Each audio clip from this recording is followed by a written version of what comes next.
Dresda, 1849. Per le strade della città infuriava la rivoluzione.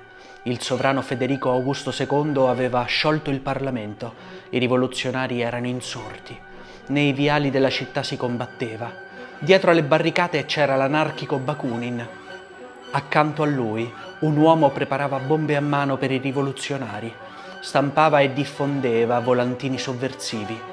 Quell'uomo era un musicista, un compositore che avrebbe rivoluzionato la musica europea, e il suo nome era Richard Wagner.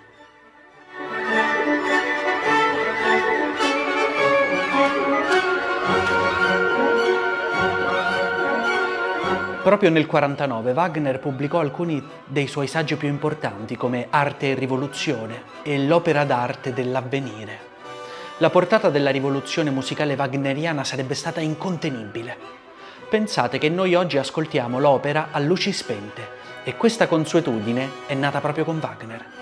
L'orchestra oggi si posiziona in una buca, lontano dallo sguardo degli ascoltatori, e di nuovo questa idea è nata con Wagner.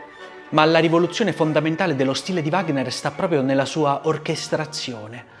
L'opera a metà dell'Ottocento era ancora articolata in numeri chiusi, arie, duetti, concertati e cori.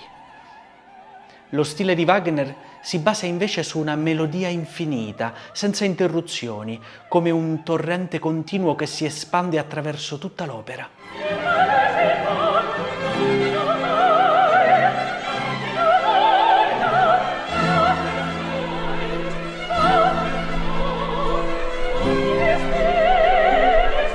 La melodia infinita di Wagner apre le porte all'estetica simbolista, alla forma senza forma, al desiderio senza limiti, all'ebbrezza onirica dell'estetica del secondo Ottocento. Nella dissoluzione wagneriana delle forme si preannunciano le tecniche dell'estetica modernista, del flusso di coscienza, in cui le strutture narrative si dissolvono. La voce non è messa in risalto come nell'opera italiana del tempo, ma è trattata come uno strumento. È una linea fusa in questo mare infinito di armonie.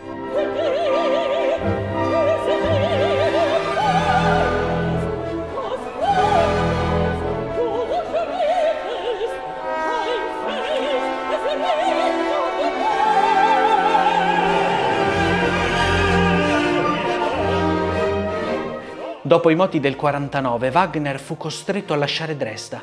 Si rifugiò a Weimar dall'amico compositore Franz Liszt, che gli prestò 300 franchi per il viaggio che lo avrebbe condotto in esilio a Zurigo e a Parigi. A casa di Liszt, Wagner conobbe sua figlia Cosima, chiamata così perché è nata nella città di Como. Tra Wagner e Cosima sarebbe nato un grande amore e i due sarebbero rimasti insieme fino alla fine della loro vita.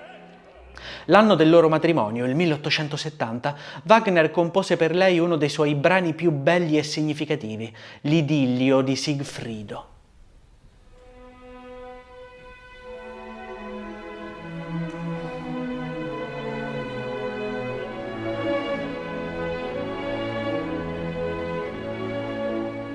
Era il giorno di Natale, il compleanno di Cosima. Lei era ancora a letto e al suo fianco in una culla dormiva il loro bambino, Sigfrido, di appena 1 anno. Gli amici di Wagner si nascosero sotto le scale con gli strumenti e per la casa cominciò a risuonare una melodia soave, cullante. All'inizio suonano solo gli archi, sommessamente. Immaginate Cosima che si risveglia lentamente.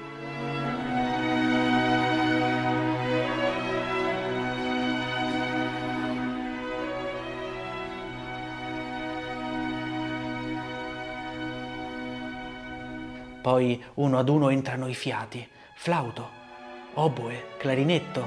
La musica cresce e si risveglia.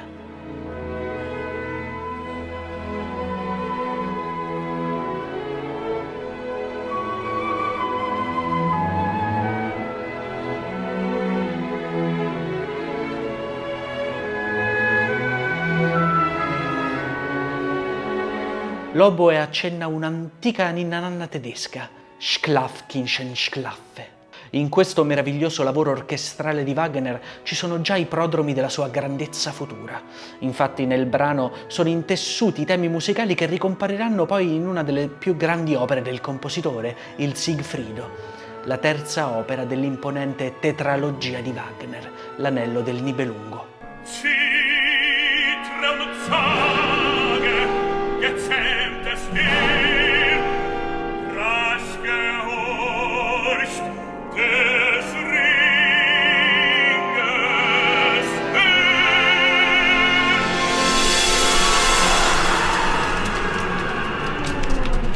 Alla fine dell'Ottocento ogni musicista d'Europa si recava in pellegrinaggio a Bayreuth, in un teatro progettato da Wagner stesso e in cui si eseguivano solo le sue opere. La rappresentazione completa dell'Anello del Nibelungo durava 4 giorni, un'opera al giorno, come avveniva per le tragedie greche. Un'altra particolarità di Wagner è che egli scriveva anche i libretti delle sue opere, oltre alla musica. E oltre ad aver progettato persino il teatro stesso in cui venivano eseguite. Nell'Oro del Reno, il prologo della tetralogia, si narra della forgiatura del grande anello del potere, che irretisce le menti, e intorno a cui ruota tutta la trama delle 4 opere liriche. Alla fine della prima opera il dio Wotan è costretto a cedere l'anello ai fratelli giganti Fafner e Fasolt, come pegno per aver costruito il Valhalla e come riscatto per riavere sua cognata Freya. Ma l'anello è maledetto e corrompe la mente del suo portatore. E così Fafner uccide il fratello e tiene per sé l'anello. Mi dispiace per tutti i tolkieniani, ma lo aveva già fatto Wagner. In questa opera emerge una caratteristica tipica di Wagner, l'utilizzo dei leitmotiv, temi musicali ricorrenti. L'opera è interamente innervata da questi motivi che ritornano continuamente, tutte le volte che un oggetto, un luogo o uno stato d'animo vengono nominati. Per esempio, il solenne motivo della reggia del Valhalla, che ci fa intuire tutta la grandezza della casa degli dei.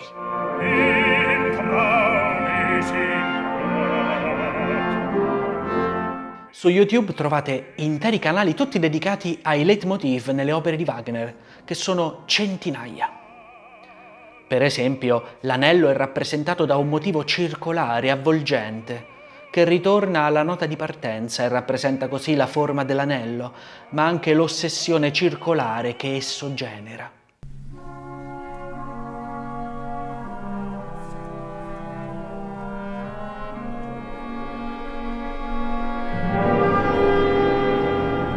L'anello di Wagner rappresenta la ricerca sfrenata di ricchezza e potere ed è metafora dello spirito del secondo Ottocento. A metà del 1800 l'industrializzazione mostrava il suo lato più oscuro.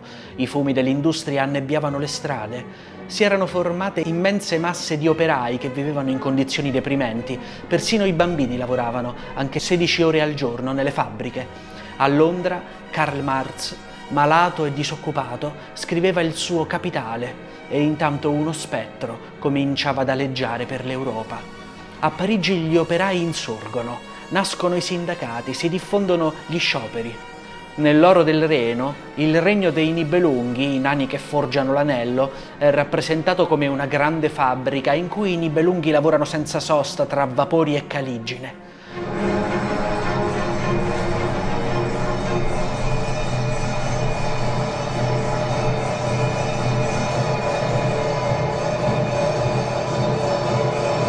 Il tema dei Nibelunghi è percussivo. L'orchestra era dotata di 18 incudini di grandezza diversa che venivano battute da martelli. Così Wagner dava vita a una sonorità terrificante e futuristica.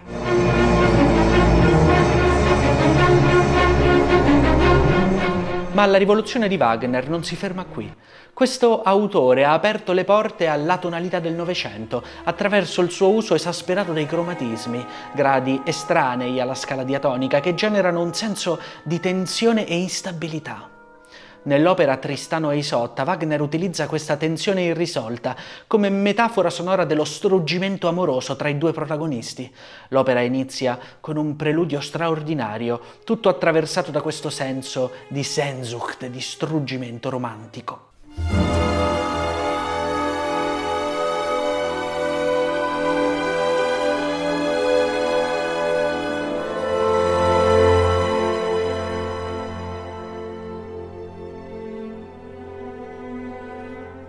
Nel preludio di Wagner, a quest'opera, accordi di settima, di sensibile e di dominante sfociano in altri accordi instabili, rappresentazione di un desiderio inestinguibile, una brama cieca che si rigenera eternamente, una vera rivoluzione che avrebbe segnato tutta la musica dell'avvenire.